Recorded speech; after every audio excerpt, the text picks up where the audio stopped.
Good day to you. Hello and welcome to Hug Nation. I am John, and I am pleased as punch peaches.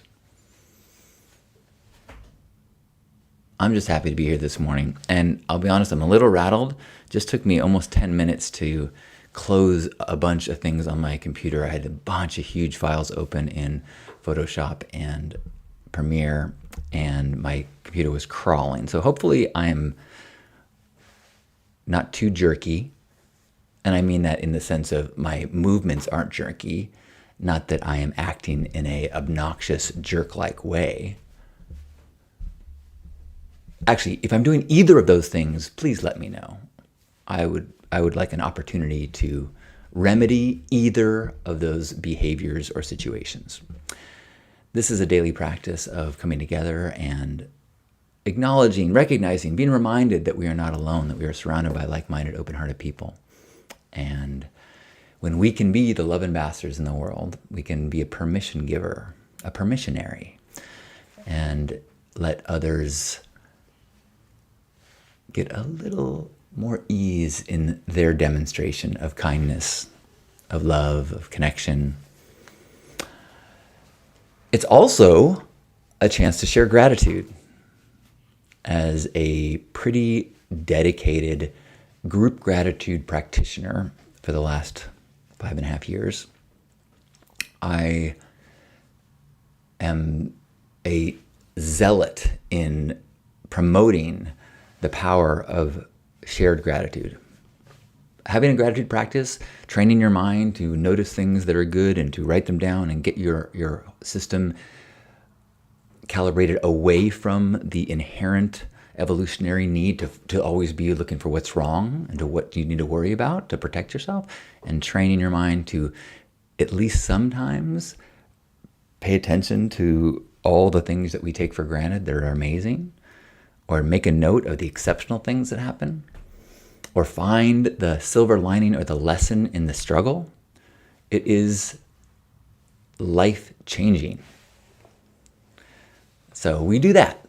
And when we do it as a group, then you have the added benefit of getting able to expand your mind's lens beyond the things that you are noticing, beyond the things that you are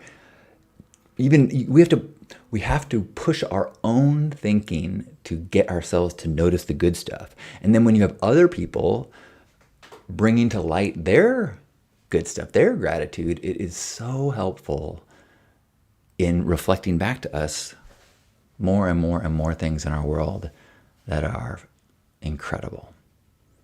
Or people might share something that they're grateful for that you get to say, oh boy, that does not sound fun to me, but kind of makes me happy knowing that there's another incredible person out there finding joy in this place that I might see none. So welcome. Please introduce yourself, say hello, share some gratitude as a comment. And as tradition, even though I started late, I will start with a song that I make up right now. Oh, gratitude is the thing that we share together. It's a little cloudy here, that's my favorite weather. We can share the little things like a bed to sleep on, or the fact that our favorite star was on the telethon, and when we share as a group, it begins to be so huge. Let's forget what we see on TV and make our own good news. Welcome to Hug Nation. This is Hug Nation Live. Hug Nation is a lot of things, actually, and it includes group gratitude circles that happen in Zoom every day. Those are free. You're always welcome. And a YouTube channel with tons of archives, including a bunch of video of Grandpa Caleb, who I'm so stoked. One of the things I'm grateful for is that I've been kind of re-releasing old Grandpa Caleb footage, and I did one a week ago about a message that he recorded for people going to Burning Man, and it's kind of like 30,000 people have watched it. No more than that. let me just because I'm so bad at 260,000 people have heard my grandpa's love and wisdom in the last week. I am so grateful. It makes me feel so good. He passed in 2007, and what he generated and the gratitude and love and wisdom that he developed over a lifetime of kind of doing, what would Jesus do? What would Jesus do? More so than being a devout Christian with the church. He was a minister, but he continued to realign with, well, the church is saying this, but what would Jesus do? Which allowed him to be an activist in civil rights and things like that. But I digress. Do I digress? No, I think I'm right on the point. What are you grateful for? I would like to hear.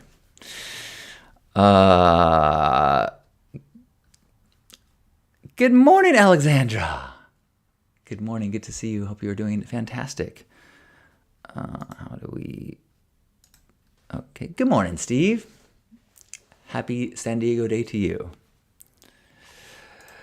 Alexandra says, having a lot of gratitude. So many friends on Playa have signaled to share they are safe. Yeah, I'm happy to be receiving notes of we're okay or we rebuilt. I have heard of people having injuries out there. Nobody that I know personally, but people were injured by flying shade structures and things, some broken ribs that I know of. But if you missed the footage that people were sharing, it was a doozy of a dust storm. Yesterday, 2 days ago. Yeah, Pink Heart uploaded some footage of multiple people holding onto poles, all of their weight. They're wrapped around a pole as the wind is trying to take this huge shade structure and, turn it into a kite. Now, a kite that is attached to thick metal poles is a death machine. And it's scary. It definitely can be very scary. And because the storm hit during build, there are these windows of setup when not everything is fully ratcheted down. It sounds like kind of a worst case scenario. And it also means a lot of, even if no one was hurt, yay, but lots of things were broken. Lots of yurts were destroyed, and people make those things out of those foam, I don't know what they're called, but they're modular little temporary yurts that they build. And I saw a picture of the trash fence that was just covered in pieces of yurt foam, like tons of it, of people's that got destroyed. Lots of bent poles, which is actually, it's Burning Man has been for me the most powerful teacher of the lesson of surrender. Of that, if you are at Burning Man right now, if you were there this weekend and you are unable to let go of your attachment to outcome, if you are unable to let go of the story of how you wanted it to go, you are in for a week of suffering. Every time your bent tent is smacking you in the head, every time you have to get into a friend's tent because yours is destroyed, you're going to be like, this is not what I want. But if you say, this is the adventure, I guess. I have so much to talk about that. People were saying it's the worst storm since 2000, which is the year that Zara was destroyed. Zara was at that year kind of one of the biggest sound camps on 2 o'clock in Esplanade that I was a part of. And I'll share a little bit more about that if we have time. Evo, hello! Evo says, grateful to be with Elder Fam. What a treasure.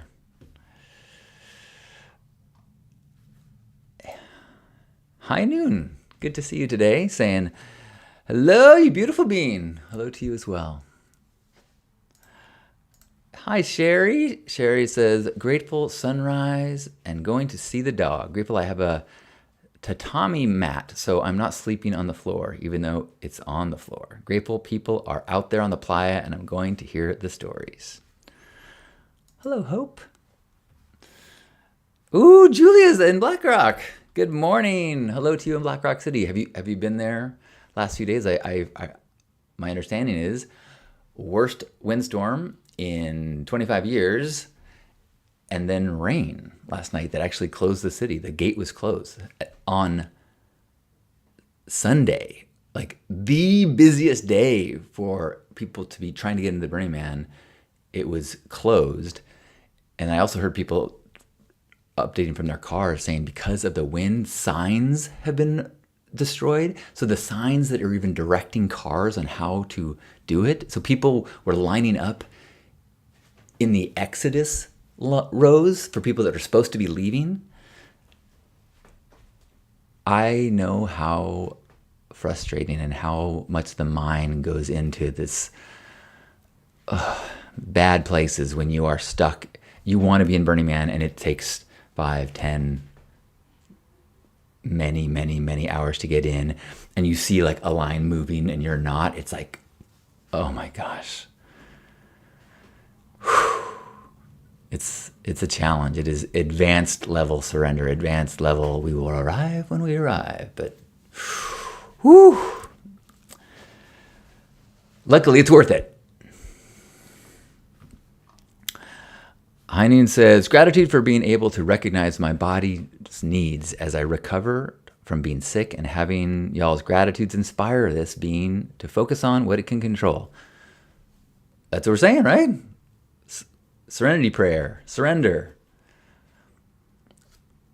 Is this something I can change? No? Well, then let's learn to love it. Julie says, the weather report for this evening is same as last night. Please share widely. Meaning last night rain? Is that what you mean? Gerbot says, good morning from Gate Line in Gerlach. In Gerlach, the gate is to Gerlach. Oh boy. I gotta say, I am feeling really good about my decision not to go to Burning Man this year.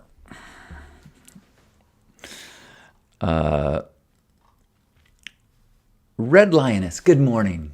Red Lioness says, grateful for midlife, women, circles of energy we create together in Perth, Australia. Perth! Hi, I've been to Perth. I went to Blazing Swan and had my whole world changed as far as what I thought Burning Man was and what a burner was. And so grateful for my transformative experience at, not Perth, it's like 4 or 5 hours outside of Perth in the middle of nowhere. Like we have coyotes that get hit and are on the side of the road. On the drive to Blazing Swan, there's kangaroos on the side of the road. Chantel, good morning. Chantel says, I'm Jomo from home, not in BRC this year. Have peoples there and they are happy and safe. Grateful. Thanks, Chantel. I just posted this morning a little essay on GoPo. Because I'm not having FOMO, fear of missing out. I'm not really having JOMO, the joy of missing out. I'm having GoPo, which is grateful over past opportunities. I am feeling so grateful for all the time, all the people, all the experiences that Burning Man has gifted to my life. And there are traces of FOMO and there are traces of JOMO, but mostly it's GoPo.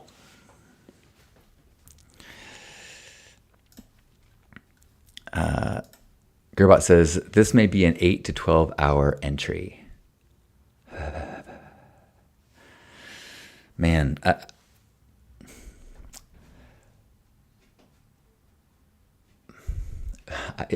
I've taken the Hugmobile to Burning Man for the past, you know, 15 years or something like that.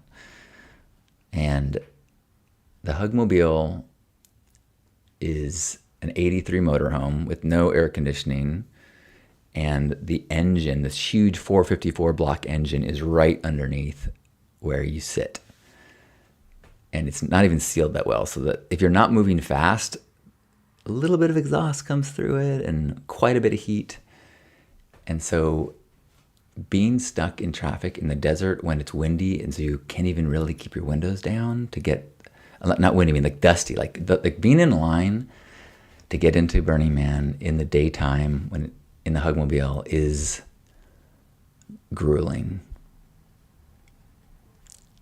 I really try to time it of like doing it in the middle of the night but sometimes I'll try to time it so I'll be there at like 3 a.m. and by the time I get in, it's baking hot and I'm like, please don't overheat, and please don't get so overheated in my body that I'm obnoxious.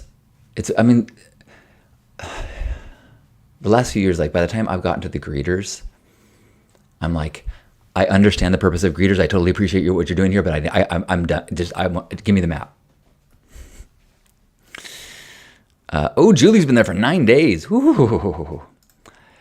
Red Linus says that Perth is the coldest day in 69 years. So extremes happening everywhere. Wow. Hope says Burning Man is the great patience creator. There's so many lessons of Burning Man. Oh, wow. Gerbat says they were held in Nixon overnight and released 7 a.m. Oh, what a wonderful opportunity to be alone with your thoughts. I should say, if you have data, there is so much good content available to stream from the Hug Nation YouTube channel or the Stay Sparked podcast or the what is it called? Hard on the 80s podcast.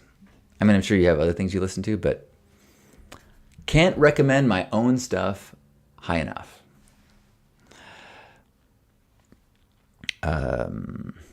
Hello, hugs to you in Utah. Julie saying, yes, night rains, more night rains. Oh, man. Don says, I wish I would have gone to Burning Man in the 90s when I learned about it. I'm pretty grateful that I got to go. I was 27, I realize. And I'm now 54. So half of my life I've been a burner.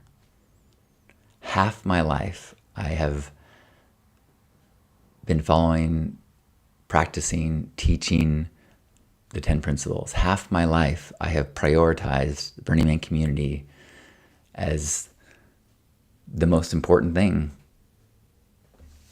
outside of my family and my friends and my health. Wow.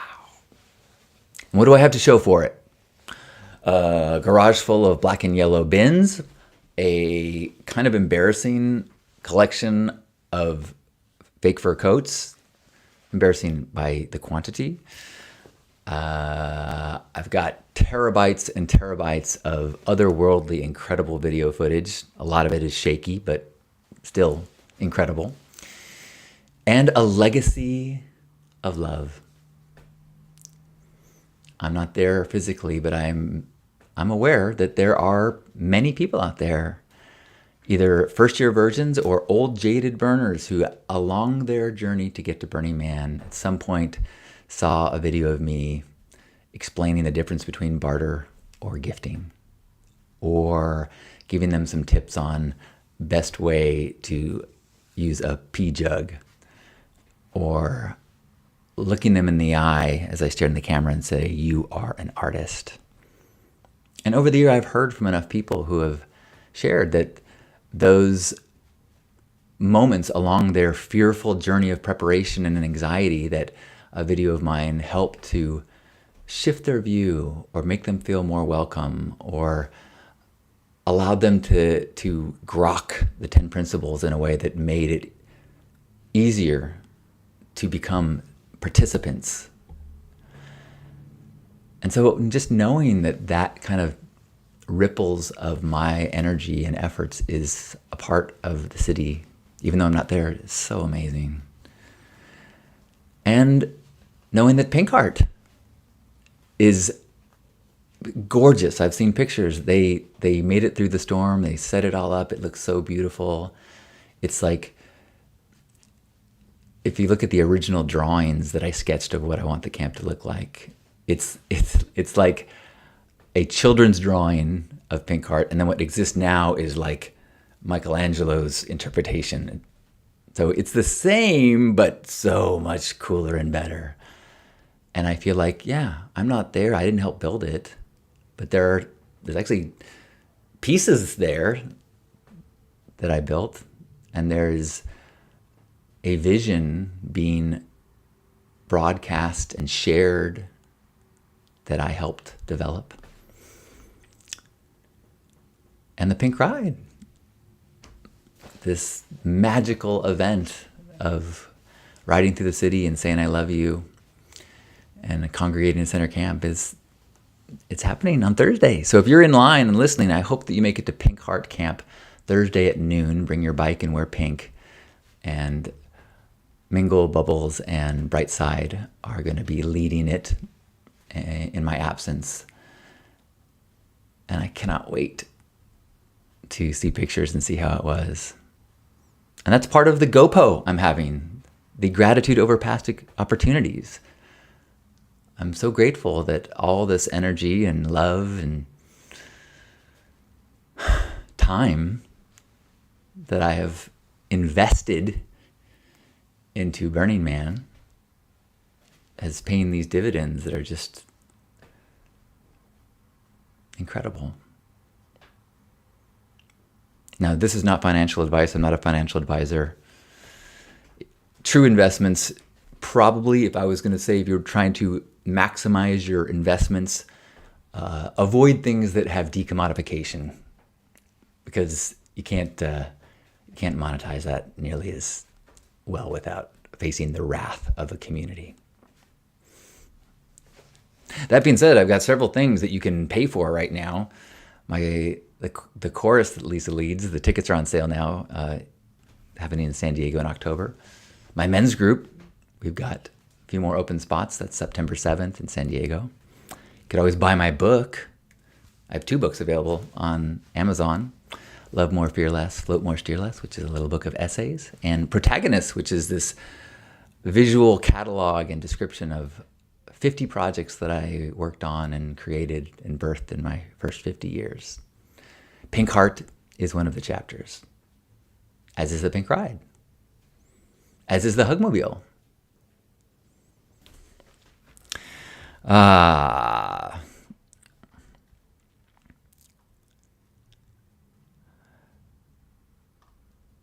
Oh, that's awesome, Red. Chantel says, "GoPo!" I say I must trust the timing of my life. I'm a fan of mantras or just things like, as long as I can remember, not as long as I can remember, because I was depressed when I was young and was on medication in my 20s, but I see, I lead a charmed life. I lead a charmed life. I lead a charmed life. And then simply be grateful when good things happen. Yay, I'm glad GoPo is resonating. Chris says, I don't want to say I'm grateful. I'm not in the thick of the last few days, but I'm grateful my camp had no injuries from the windstorm. Exactly. And that is, well, not exactly. What I mean is, some people are resistant to the idea of a gratitude practice because it can feel like it is a bypassing practice, that it is a denial of what is hard or difficult. And gratitude is the reminder that yes, there are struggles. Yes, there is pain. Yes, there is unexpected obstacles. And there are things among it all to notice and appreciate. There is camaraderie amongst those that are rebuilding the wreckage. There is lessons that may not really fully be learned and understood for a long time. There's wisdom, there's resilience.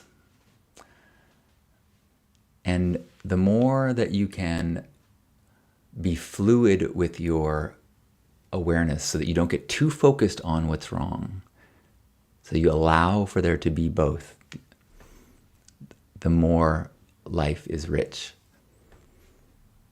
One of Lisa's spiritual mentors said that the core goal of a spiritual practice is to expand your capacity to hold suffering and joy at the same time. And I think a gratitude practice is the best tool I know of to do that.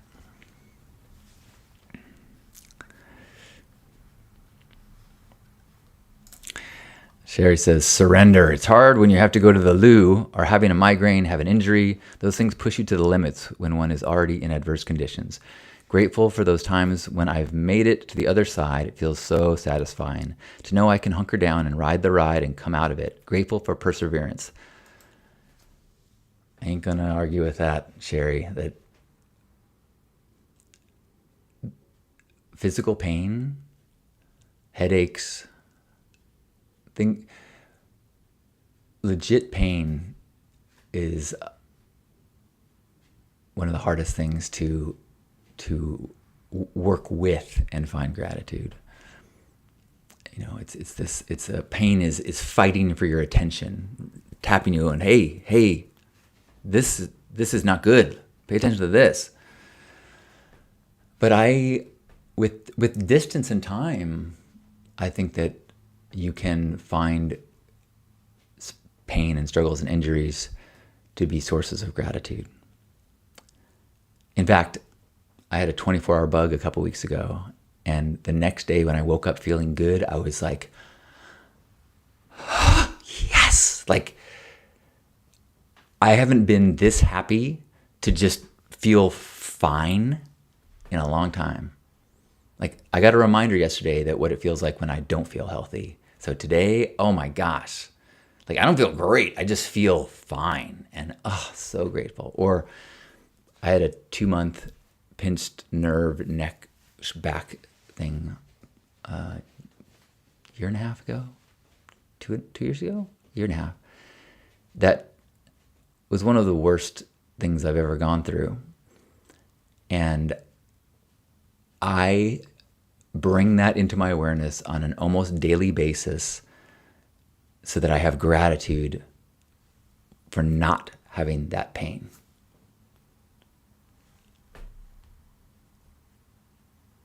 Life is about contrasts, and you got to have hard to understand soft. You got to have pain to appreciate wellness. But I'm not going to deny that the most difficult curriculum of gratitude is illness.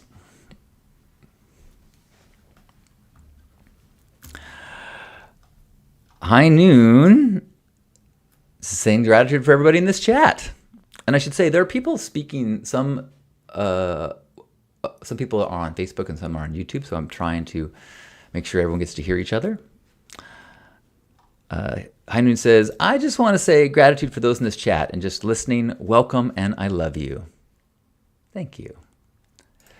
Hey, Jonathan. Jonathan says, good morning from Spanky's Wine Bar. We are grateful for the opportunity to learn how to be better through adversity. Boom! That guy gets a dusty gold star. Yeah. Julie says, if I didn't have the most important job out here, I'd be done. Julie, you're working Temple, right? Someone in Temple Guardians reached out to me and asked if I would make a video talking about the new policies around messages that involve conflict or aggression that would be removed, and some other things that became problematic last year. And unfortunately, they promised to send me documentation so that I could express it as clear as possible and spread it the news. And I asked 3 times and I never got it, so I never really made the video. So I hope this year is as harmonious as possible. I've already seen that on the threads that I've posted in the last week that involve Burning Man.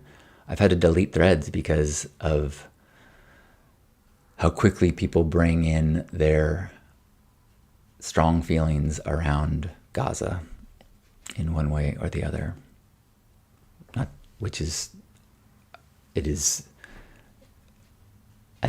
natural to have strong feelings, and I'm wishing and hoping that there is growth and learning opportunities for radical inclusion amongst citizens of Black Rock City, even when there is disagreement.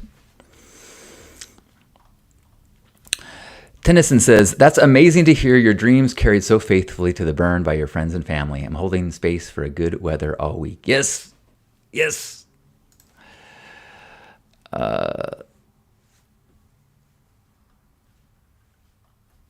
Etoile, hello. Etoile says, "Sending best aloha to those on the playa, those on their way, and to all watching here.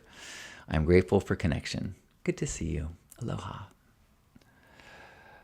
Heinen says, "That speaks so much to what I feel emotionally here and now, John. Awesome." Natasha says, "Good morning from slightly cooler Albuquerque. At least cooler than Medford, Oregon, where I just returned from. I'm grateful I had the opportunity to help my dad up here and spend time with him. I don't think I've seen him in at least 2 years. Yay. Also grateful for the little old woman who came up to me at Trader Joe's up in Medford and said she really liked my Love Ambassador shirt. And the man who offered to help me with the case of sparkling water to my car on that trip. Wearing your shirts gives me a chance to let people know I'm a friendly, safe space type person, and I get so many smiles. If you didn't know, I have a little t-shirt store online. You can get to it through lifestudent.com. And it's got Love Ambassador shirts. It's got Love More, Fear Less shirts. And a new shirt that I added yesterday after Natasha made a request, and was happy to do so, especially when I hear such beautiful stories of how the shirts can be olive branches or welcoming statements to allow people to know right away that you are a love ambassador. Thank you.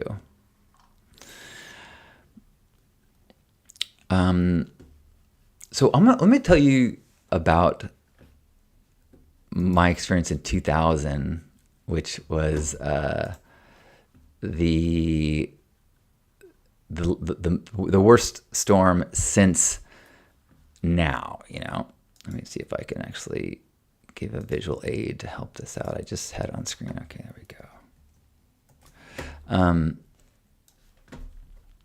In the year 2000, so my first burn was 98.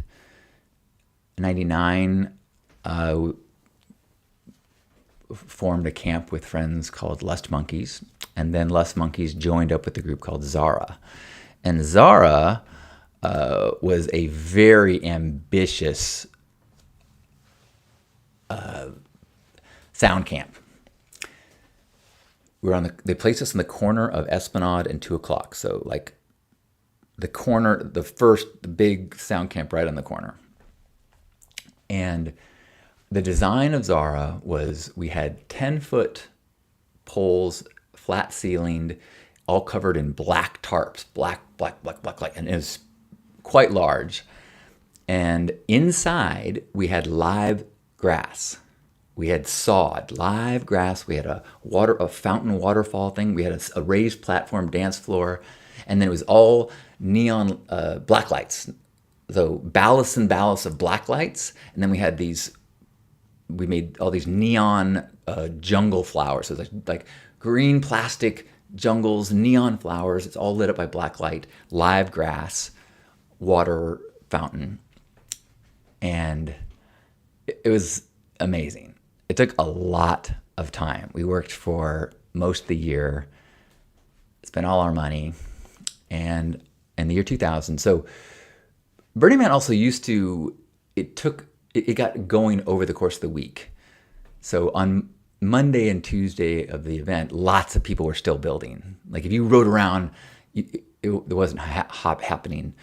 Now, if you Monday night, like the city, it's like raging because people have spent so much time during build, and there's like professional build teams and people bring in contractors and stuff, which I that's a whole nother issue that I don't want to rant about today. But so we don't finish, Sunday. We're not done. We're not done Monday. Tuesday, we finish in the afternoon and we open Tuesday night. And it was incredible.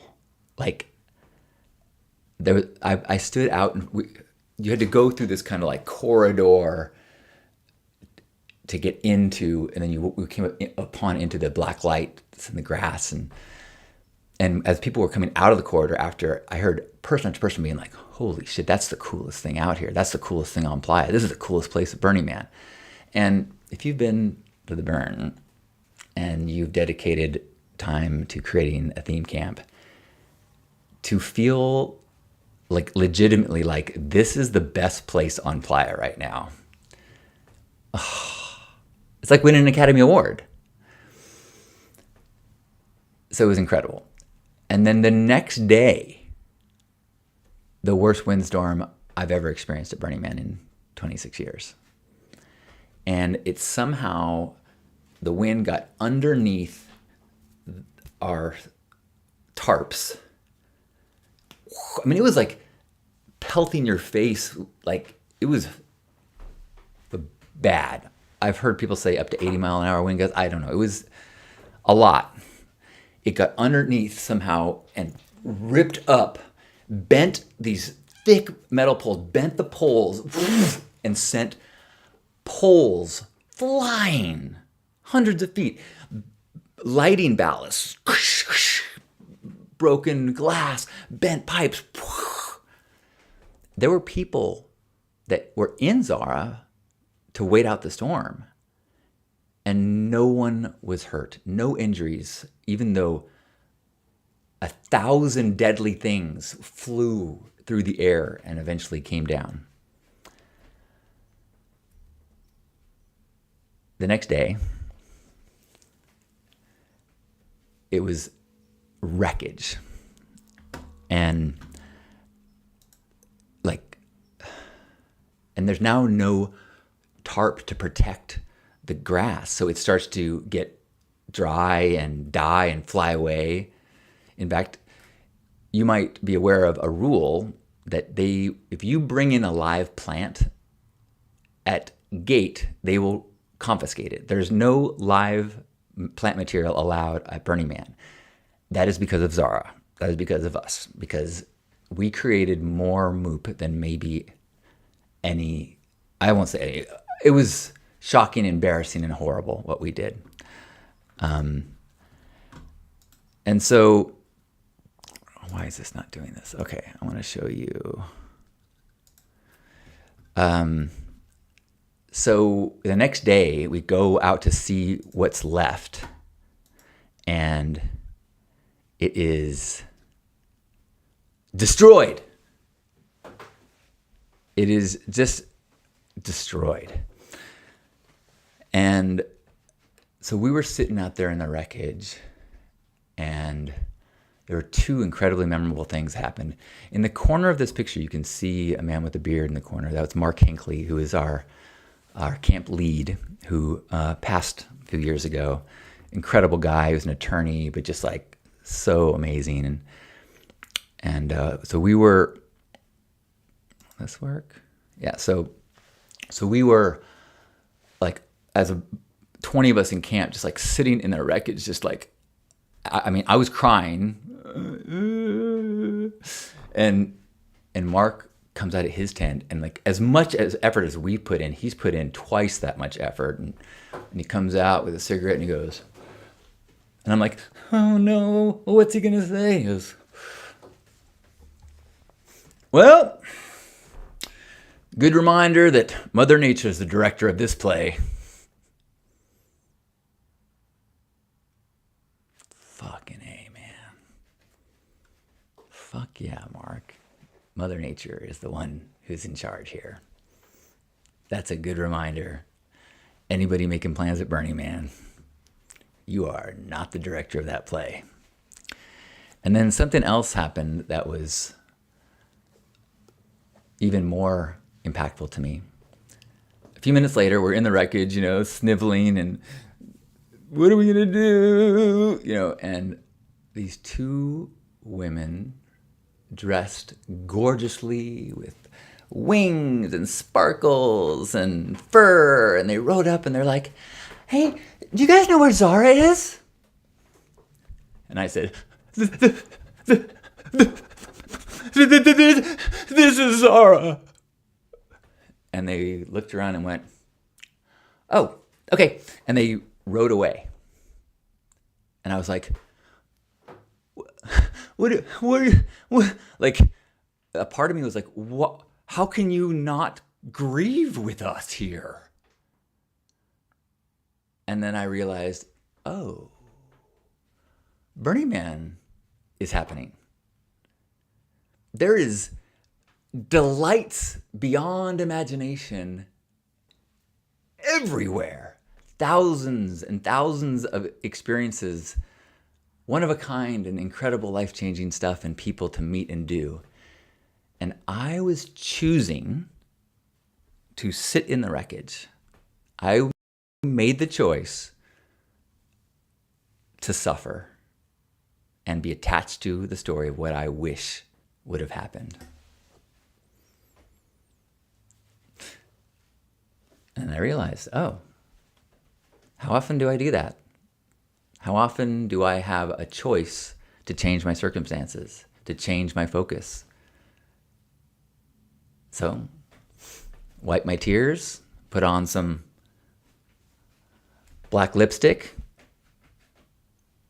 put on my best furry pants, and biked out to see what was available in Black Rock City.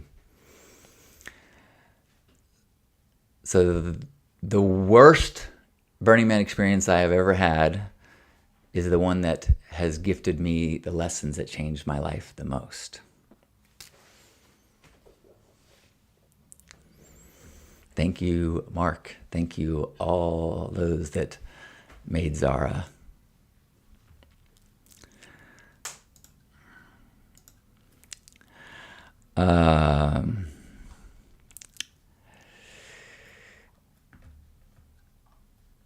Gerbot says, what year was that? I think it was 2000.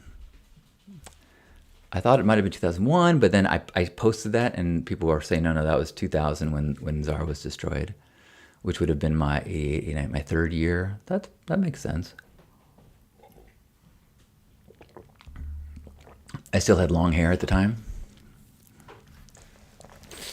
Good morning, Farah. Thanks for listening to my story. Heinen says, is there a meteorologist at the burn forecasting? I don't know. I know that there are people paying attention to weather, and then often rangers will come by theme camps and tell a theme camp contact, like, hey, huge winds are expected tonight, batten down the hatches. Or we might have rain, make sure nobody drives their car, because when it rains, there's a no driving rule, because the mud that happens there is a whole different situation, and cars will get stuck, things, and so, which is why they hold people at the gate sometimes and just don't even let anybody in, because if the roads are wet, they're unusable. Good morning, Pescador. Thank you. Natasha says, I would bet someone has a weather station out there every year. Oh my goodness, it's almost 10 o'clock, which must mean we're having fun because time has flying. Flown? Flying, flown. I did start a little bit late because I was having tech issues, but from my end, it looks like it's working now. But if there's any last gratitudes, something that you're feeling grateful for, would love to hear it. I am grateful that I went to chorus practice yesterday. We had an optional chorus practice, and I have not been practicing as much as I should. And so as we started singing the songs, it was cool. Is at a property that's in Del Zura. Actually, Del Zura, which Zara had an event. They hosted an event called Zara Del Zura 20 years ago, something like that. It's like a Burning Man event out, not the same property, but that's how I first learned about the area called Del Zura.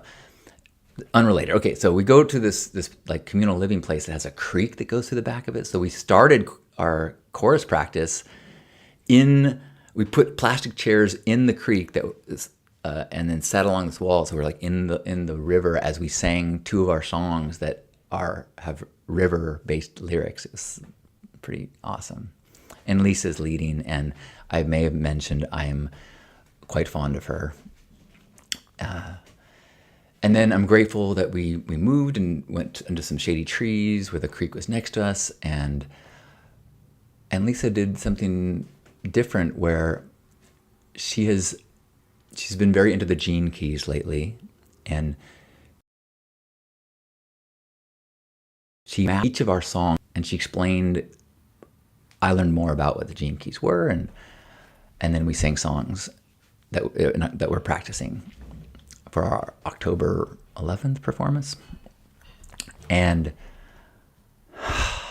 it's such an edge for me. Every song, there was some part of the song where I couldn't remember the words or I said the wrong word. And that feeling I get when I do it wrong, that is a learning edge for me. I want to quit. It's so hard for me, but I'm grateful that I went. I'm grateful that I'm able to share my struggles with Lisa and be very clear to her. I so love the way you teach. I so love watching you lead these practices. And I sometimes get elated and triggered and stuff. So it's all good. It's not all fun for me. But I'm grateful that I went, because growth is on the other side of comfort, right? Okay, any other gratitudes that people are sharing? We see Gerbot says, grateful the line is about to start moving. Natasha is grateful for a menopause doc appointment in 5 minutes. I have no idea what menopause is like, and yet I have so much compassion for women, because I know so many women that it's just such a struggle to dial it all in. So good luck. Bye, Gerbot. Pescador says, I think 2000 was my first year. We got there Wednesday night. Honestly, I've always, well, not always, appreciated the storms and whiteouts. It tends to lead to these life-changing moments. I agree that, like, if I've got pretty good equipment, so with the right respirator and the right goggles, I love heading out, and it's like going to another planet. With the other side of that being, there is some anxiety when you are also responsible for structures that could cause injury or death if something fails in your ratchet straps or something like that. But yeah, I agree. I think that, in fact, when people show up like midweek and the big storms were at the beginning of the week, I kind of feel like we that got through that crazy storm, we got some camaraderie that it's going to take you a while to really sink into where we've been. Heinen says, grateful for another day in big ocean country. I want to focus on my physical healing today, but also listen to the mind's connection to the body. Beautiful. All right, everyone. Thank you for being here and for amplifying this good vibe. Let's all be ambassadors of love today. Let's allow these shared gratitudes and attitudes be the energy that we bring into the world.